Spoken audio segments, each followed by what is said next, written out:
Kadin Indonesia menilai stimulus untuk memulihkan ekonomi nasional akibat pandemi COVID-19 belumlah cukup. Pasalnya Kadin mencatat sudah ada 6,4 juta tenaga kerja yang dirumahkan.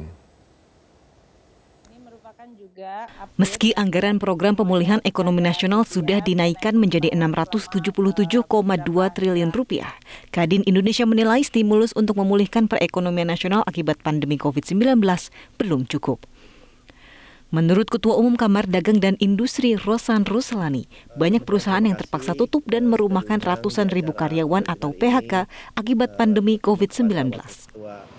Di antaranya hotel dan restoran yang menurut catatan PHRI sudah menutup lebih dari 2.000 hotel dan 8.000 restoran akibat pandemi COVID-19. Akibatnya 430.000 pegawai hotel terpaksa dirumahkan.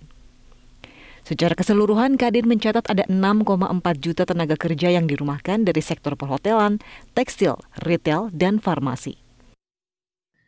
Angkanya ini baru 2,7% atau 438 triliun, yang dimana angka ini baru dinaikkan, perpresnya mungkin akan menyusul ke angka 677 triliun atau 3,9%.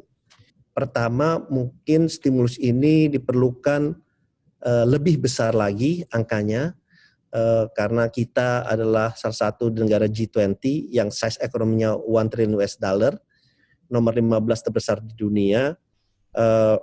Jangan sampai angkanya ini, kami sering bilangnya is too little too late gitu. Sementara itu, Ketua DPP Partai Nasdem bidang ekonomi Shanti Syamdasani menilai Indonesia masih lebih baik dibandingkan dengan beberapa negara lain di dunia dalam hal pertumbuhan ekonomi akibat dampak pandemi COVID-19. Laju pertumbuhan beberapa negara bahkan mencapai -5.